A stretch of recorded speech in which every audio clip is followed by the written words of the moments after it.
everybody. Welcome to the Two Old Farts podcast. My name is Chuck. And I'm Lou. I'm the better looking of the two old farts. And I ain't even going to fight you. It ain't going to do no good. I got somebody said that yesterday to me when I was talking to them. What'd they say? They liked me. They thought I was the better looking, even though they hadn't seen me. And who were you talking to? I was over at, got some barbecue and the other day and at Smoky Mo's, and it was one of the ladies there I see pretty frequently and talk to them and stuff like that. Good place to go. I like their barbecue. Does she listen to the podcast, though? She said she did. So she laughed a little bit about it, and she said, we're crazy. Yeah. So that's at least I don't know if we're crazy, but we're definitely kind of goofy, I guess, or nerdy or dorks or whatever you want to call us. That's all right. We'll get there. Well, did you look up, see how many downloads we had from last week or anything? Okay. Since August 13th, in the last 7 days, we've had 5. Okay. In the last 30 days, we've had 42. So we're up 15% over the last 2 weeks. That was pretty good from the last time, so we got to make it more this week. And we're at 2,804 all-time downloads. We're coming up on 3,000, believe it or not, which ain't bad for 2 years. I mean, we could be better, but our growth is really coming from overseas, Dad. So in the last month, or since the beginning of this month, I should say, we've had 23 from America, 4 from Canada. All right. Hey, way to go, Canada. 3 from Australia, 2 from Switzerland, and 1 from South Africa, Dad. Can you believe that? That's hard. Making progress. We've had downloads from North America, South America, Africa, Europe, Australia.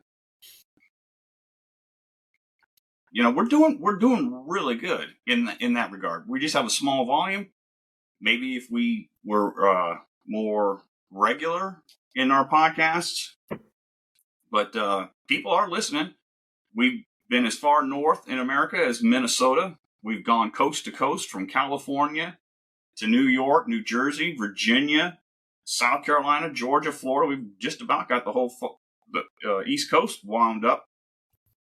And then from Texas to Kansas, and Minnesota, from north to south, east to west, and just about all continents around the world. All right. We're making some progress. We just have to keep after it and do it more frequently. Yes, we do. So what's that shirt you got on? This was a concert I went to last week. Okay. Last Friday. It was Clutch. You went to a couple concerts, right? Yeah, I did. Actually, it was 2 weeks ago. It was 2 Fridays ago. Let me see. Let me look at my calendar. So I saw Clutch on the 18th. Yep. Then the following week, this past week on Tuesday, Brendan and I saw Counting Crows with oh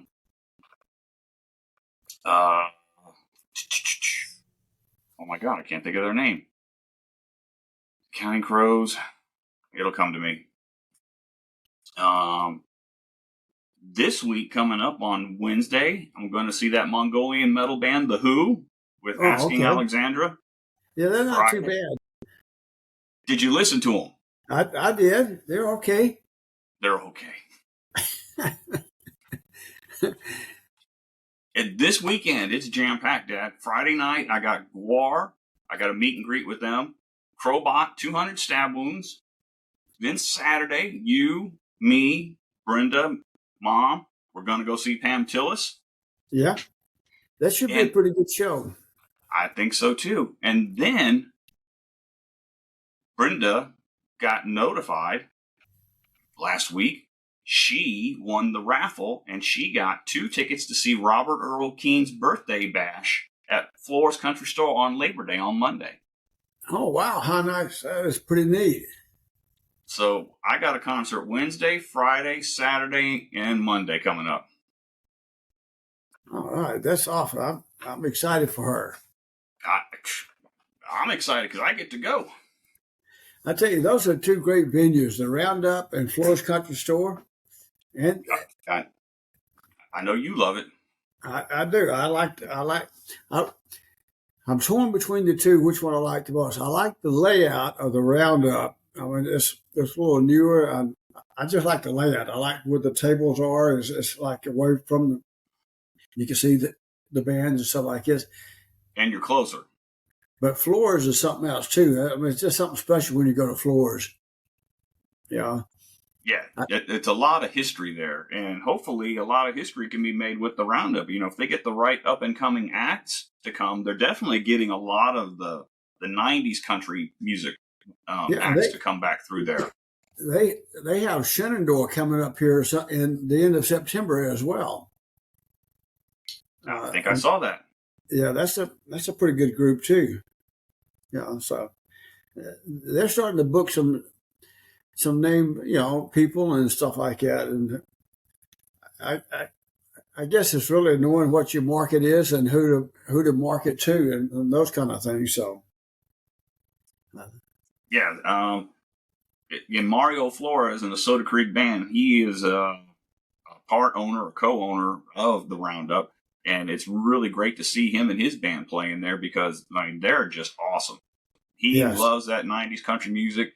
He can sing just about anything. He and his band are great performers and entertainers. And like you said, it's just a great little venue. To me, I'd give a slight edge to the Roundup just because they sell more than just Budweiser product beer. Well, I was going to say that my only,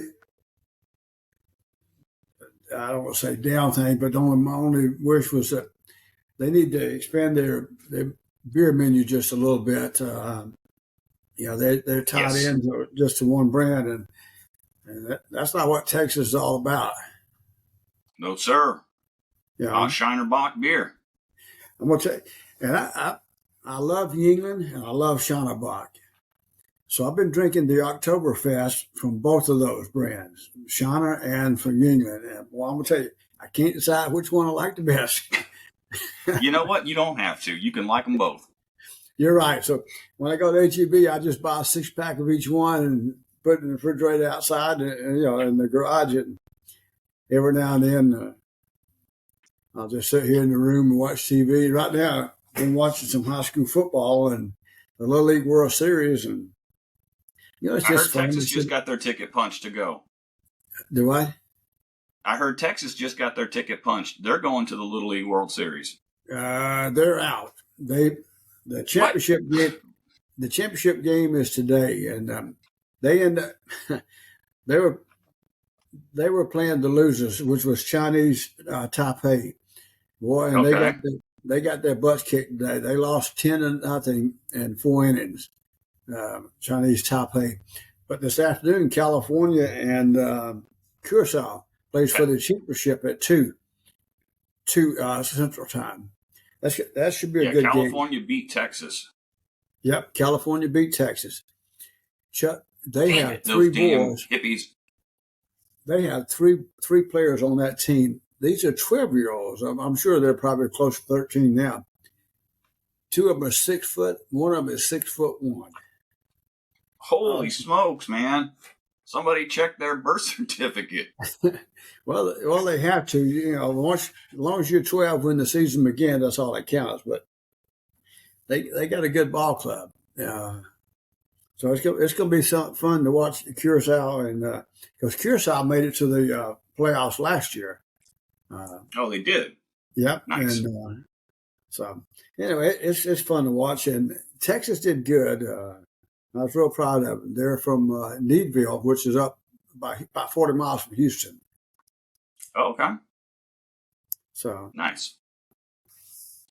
And they won it last year, so they finished 4th. So, but it's fun to watch those kids. And I'm gonna tell you, they have some talent. A lot of those kids have some talent, and it's surprising quite a few go on to play professional sports. So it's a good opportunity for them and for their communities, and and it's nice to see that how many people that will travel to go see those, and support them and stuff like that. So that's real good. And you mentioned other sports, not just baseball, that these kids grow up and go into play, and that brings to mind the awesome quarterback for the Kansas City Chiefs, Patrick Mahomes, who grew up a baseball player. His dad was a baseball player. Yep. And at the last minute in high school, I think he switched over to football as well as baseball. And I think this is what makes the great athletes just that much better, is when they play more than just one sport. Absolutely. And it's like watching these kids in the league. The majority of them play other sports: soccer, football, baseball, basketball. Sports is good. Any activity is good for young adults when you keep them involved and teach them. Yeah, the camaraderie, the teamwork, putting the others before yourself, just great life lessons that you can learn from organized activities, and not just through sports. It could be dance, theater, all of those different things. Absolutely. Scouting, it doesn't matter. As long as it's something that's organized and there's teamwork involved with it. Even tennis. Tennis is a one, but you know what? It's teamwork, because somebody has to help you. Somebody's got to teach you. Somebody's got to guide you along those things. So, and then when you're playing, yes, just it's you and one other playing against each other. Somebody had to get you there. Somebody had to help you get there. So. And sometimes there's a lot of humility that you can learn playing those games. Yes, sir, there is. Yeah. Hey, we've got some news, don't we? We teased it a little bit on the last episode. We've got some big news coming up, don't we? Well, what's the big surprise? I think so. Where we're going? I was going to ask you. You tell everybody where we're going. I think we're going to Alabama. I think we're going. We are going to Alabama. Yes, sir. We're going to Tuscaloosa. We're going to T-Town, Titletown. You know what's fun about that trip? Not just to see the football game, but to stay in the hotel there on the campus. What's the name of that hotel? Huh? The Capstone. What's the name of that hotel? That Capstone Hotel, right on the University of Alabama grounds. Yeah, right across from the basketball stadium arena. Arena, yeah. And I understand they get ready to build a new one too. That's in the works. So, but then we get out and we go downtown and we have a couple of beers and just like the last time watching all the people, and it's fun to see them. And for the most part, everybody's behaved pretty damn good. But I remember those two fathers. I think it was two fathers last time. Was keeping track of their kids and stuff like that. So, but that was a good little walk we took from the hotel past Bryant-Denny Stadium and then right off the campus into where all the bars and the clubs are, where the kids were. I mean, that was a good little walk. And then up and down sorority and fraternity row right across the street from the stadium. Oh yeah, it was fun. We're the only two old farts out there, except for those two fathers. At that club, yeah. Everybody. So when you look at those, we're just out there enjoying the college life. Yeah, when you get out there and you see those kids, you see what your youngest daughter is doing, right? Oh, don't remind me. Speaking of my youngest daughter, she just texted us and called us Friday. She got COVID again. Oh, wow. She's sick with COVID. Her roommate tested on Thursday, and she wasn't feeling too hot. And then Friday, she was able to get a test, and she's got COVID. Oh, that's not good. Dan Butler, you remember Dan Butler, our treasurer at the DAP? He came down with COVID. He missed it. Wow. Last Saturday when we had our meeting, he missed that meeting, and it's going around. We just got to be careful what we do and watch what we do. And speaking of missing meetings, I must have missed that email where they shut down 1604 from Stone Oak all the way to Northwest Military. I mean, it was shut down. Everybody had to get off the highway and take the access roads on the side. It would have taken more than an hour just to get through all those lights and all those cars last Saturday. They're not very clear on some of those things. I went back and looked at that thing too, and it just said Friday afternoon to Monday morning, but it's in very small caps at the very bottom of the the email that I saw. And that was the concern that I had. When we went to Shauna last week, I was telling you I was concerned and I couldn't see anything, so we took a chance, and it turned out good for us. They didn't close it down, but well, yeah, because we were going on the other side of all of that. Yeah, because that's but for me to your house, that's a mess. It is. Yeah. So that's why that's why Saturday night we'll meet you out there. Yep, you control your own destiny.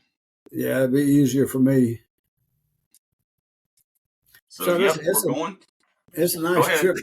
That's a nice trip going out there, through the country and stuff like that. So, it's for me. I enjoy it. It's not a lot of traffic, and the roads are winding and stuff like that. So you got to be a little bit more careful. But a lot of scenery to see out there, those kind of things. Vernon is a nice area to visit. So our trip to Tuscaloosa is in November. It's one of the last games of the year. Yeah, we play Auburn the following week. Yes, sir, we do. So we're playing the Chattanooga Moccasins. Yep. We got 50-yard line tickets, except we're not on the Alabama side. We're on the other side. Oh, that'll make it fun. It's going to be nothing but Alabama fans anyway. Yeah. But we're in section GG, row 1. Did you listen to game day yesterday? I did. Yeah, I was surprised that Herb Street and what's his name? Pat McAfee. Yeah, Pat. He's funny. I like to watch him. I'm glad they added him to the broadcast. But they both picked Alabama to win the national championship this year. They did. Personally, I think that's bad news. As long as it ain't Coach Corso making that call, it's usually pretty good. Just don't let them boys drink the Kool-Aid. They'll be all right. It's just statistically, Alabama doesn't go more than 2 years of down years like that. But the biggest thing is just not knowing what we have at quarterback or wide receiver or even running back. You know what I'm saying? I've heard the running backs we've got are better than we've had in the last 2 years, but we don't know what we got at quarterback. And frankly, we just haven't had elite wide receivers that can get separation and speed, since Waddle, Ridley, Devontae, all those guys. Yeah, we just haven't had that stable of talent in a while. I tell you what, I'm not worried about quarterback because we have 3 that if they were on any other team, they'd be starters. And I think the competition between those 3 is going to make them all better. And I'll tell you the one I'm looking forward to surprise everybody is that transfer from Notre Dame, the Buchner. Tyler Buchner, I think. Yeah. Or is it Bruckner? Yeah. I think people may be surprised. Everything I read about him and stuff like that, I think the changes we made in the offensive coordinator and defensive coordinators are going to be good for us. I don't think there's going to be a drop off. In fact, I think they'll increase things. I hope so. Tyler Buckner is his name. Yeah. It's going to be fun to watch. And on top, it is. But on top of all of that, we have untested, within Alabama standards, offensive and defensive coordinators this year as well. Yep. And I tell you, when we play Texas on the 9th, that's going to be the game to watch. And that game is going to determine our future. How we do against them and how we respond. Because I think Texas is going to be loaded this year. I think Texas is going to surprise a lot of folks. Oh, I think so too. And I think that game's going to be the one that really sets us up to how we're going to do for the rest of the season. I think the adversity they're going to face is going to it's going to tell us what those players are made of. And we haven't heard anything about their quarterback situation. We haven't heard anything about Arch Manning. Nothing. Nope. Not one peep in the media about Arch Manning. Well, that's not surprising. Where did he come from? He came from the Mannings. And you don't hear Saban talking about a lot of stuff either, do you? He keeps it to himself. So I think that's a good thing. And what he says is very strategic as well. Yeah. But I think that's a good thing about him coming from Alabama. It really helped him to get his career coaching back online, I think, and stabilized a little bit because he had some ups and downs a few years there and stuff like that. And sometimes when you're around the right mentor, it's not about the win and losses. It's the mentorship that you learn from that person and how you handle the life things. The culture, the discipline, because he's rehabilitated more than one coach. Yep. And Lane Kiffin is definitely one that is singing his praises about, how much Saban means to him and how much of a chance he took on him. And that's a great example. Look at Lane Kiffin, how he handles himself now compared before he went to Alabama. He was just running off at the mouth all the time and talking trash and stuff like that. Yeah, he's still a little excited. He'll still put a little bit out there and something, But he's got those boys winning. He doesn't go out on a limb and make predictions and say things he can't deliver on. I think his recruiting. I think Mississippi State's going to be good again this year. I think they'll get turned around. I think Florida's going to get turned around with Dan Mullen. I do too. With who? Dan Mullen. Now Mullen's not the coach at Florida. Shit, that's right. They got rid of him, didn't they? The guy from Louisiana went to.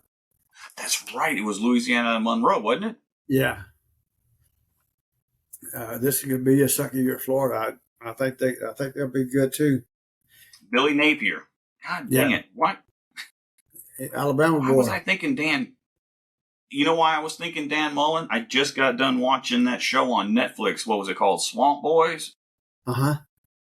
It was about the Florida Gators when Urban Meyer was coaching during that 5-year run or whatever, and Tebow and all that.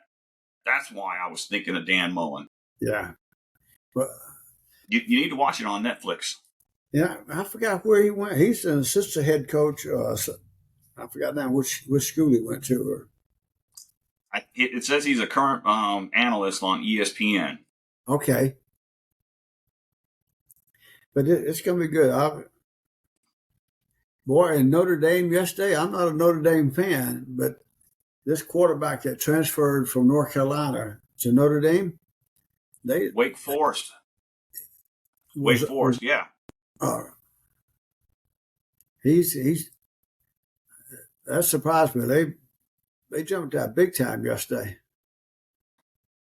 Well, God, they're playing Navy, man. Well, I mean, come on. Sam Hartman, that's who you're thinking of. Yeah. Yeah, I was pretty sure he played. He played at North Carolina. He played at Wake Forest. Oh, Wake Forest? I thought it was North Carolina. No, well, Wake Forest is in North Carolina. Okay. But yeah, he got a lot of good press last year. He's a really really good quarterback, and yeah, for him to go to Notre Dame, I mean, it's like Alabama. He was in the transfer portal. Why didn't Alabama look at him? Why didn't any Florida or A&M? Why did they look at him? I don't know. well, I think the reason Alabama didn't look at him, they already had some ideas. Milroe's going to start for us. You think No so? doubt in my mind. But I don't know, man. I think Tyler Buckner is definitely in the mix, man. Why I do else would too. this kid transfer from Notre Dame when he did right after the A-Day game? Why Yeah. would that happen? So Was it? it's Did he know Sam Hartman was coming into Notre Dame? Is that why he left? I don't know. but it's going to be fun.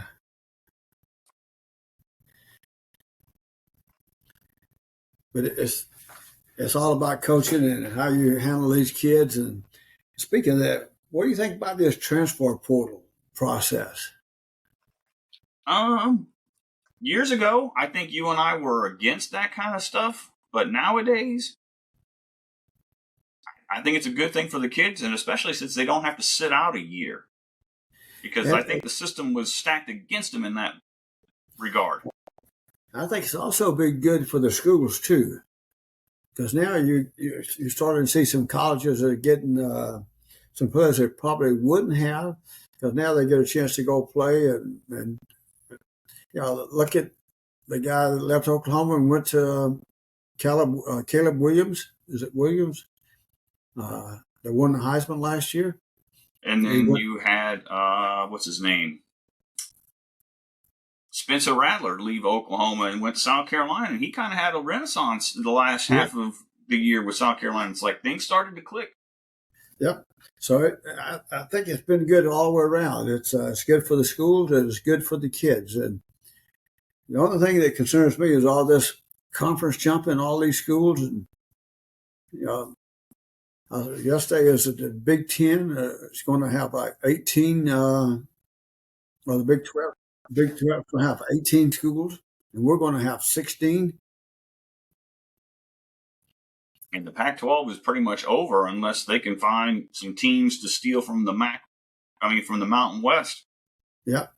And some of the schools that are looking, talking about going, they're great schools, but I'm not sure that they're in the where they can compete with some of the other schools that are larger and that have greater recruiting opportunities. But take into consideration now teams that were just like that are now in the national conversation. You hear Houston, they're in the Big 12 now. UCF, they're making noise. Mm-hmm. Who else? Cincinnati. Yeah.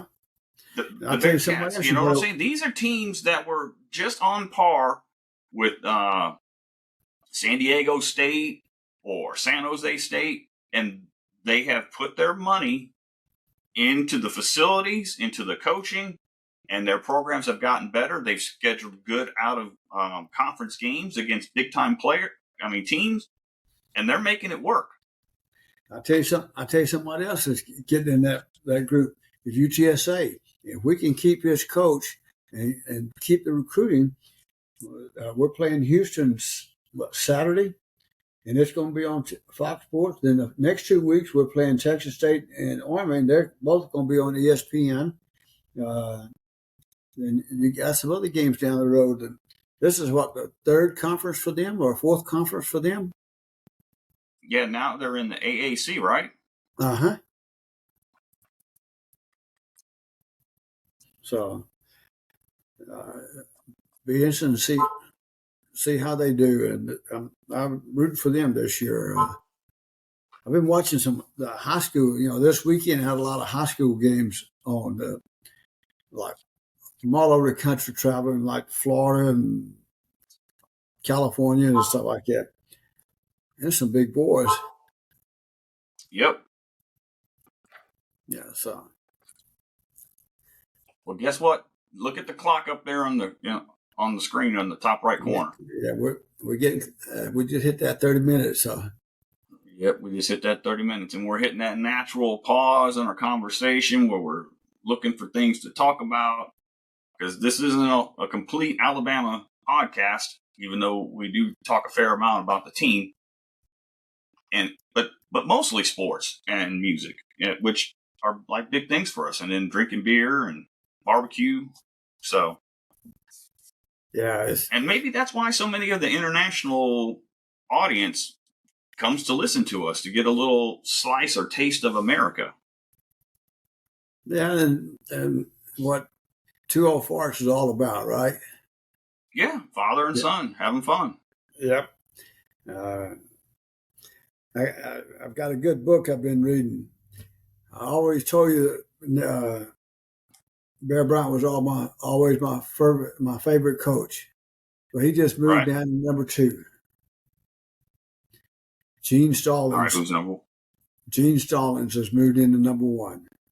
I'm reading his book now. It's called Another Season, and it's talking about him and his son. He had 4 daughters and his son. His son had Down syndrome. And it talks about taking him through life and expecting to have a son to name him Gene Stallings and all that kind of stuff, and following his father's footsteps, and just didn't happen. Really a great book.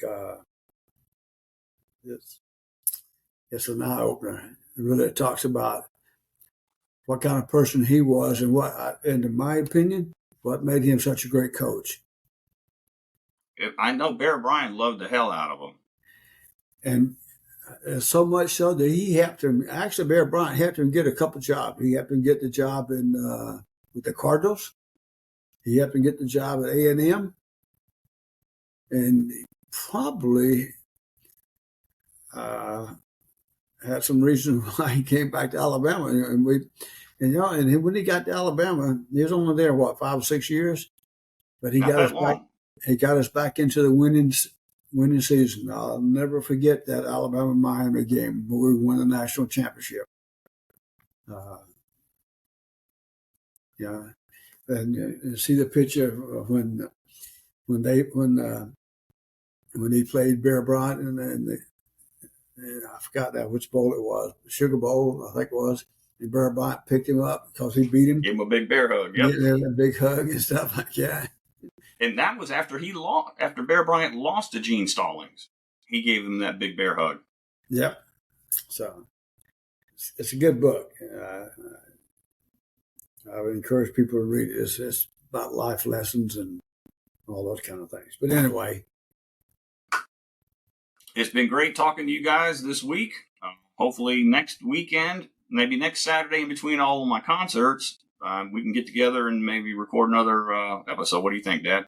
Sounds like a wonder. Or at least Sunday morning, we can, after we see Pam Tillis, and compare that. And all right. Let's try for Sunday morning.